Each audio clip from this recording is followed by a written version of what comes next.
تقریباً 25 سے 30% آپ کے پاس یوتھ زی جنریشن جو ہمیں کہتے ہیں کہ 18 سے لے کے 28 سال کے بیچ میں جو آ رہی ہے اس کے اندر فال کرتے ہیں.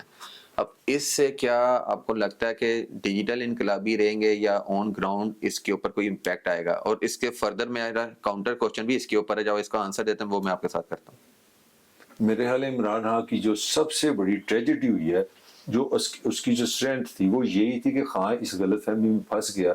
عمران ریاض میرا کلیگ رہا ہے، وہ مجھے یہ کہتے تھے کہ نہیں ملک صاحب، میں نے کہنا یار تہاڈا انقلاب نہیں آنا، یہ ریاست تمہیں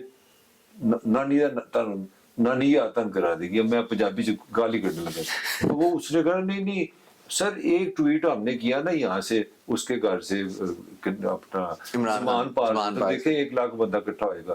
میں عمران ریاض سے کہتا تھا، میں کہا بیٹا میری عمر تم سے زیادہ ہے، ریاستیں بڑی ظالم ہوتی ہیں، ان کے پاس پاور ہوتی ہے. یہ جو سوشل میڈیا کی تمہارے پاس یہ فون آ گیا نا، یہ انہوں نے فون شون سارے بند کر دینے.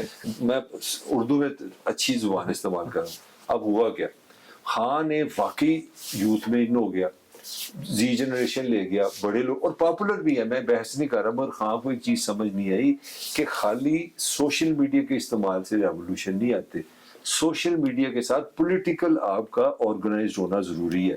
جب تک آپ پولیٹیکلی آرگنائزڈ نہیں ہوں گے، آپ کسی سسٹم میں نہیں ہوں گے. سسٹم کو سوشل میڈیا کچھ نہیں کہتا.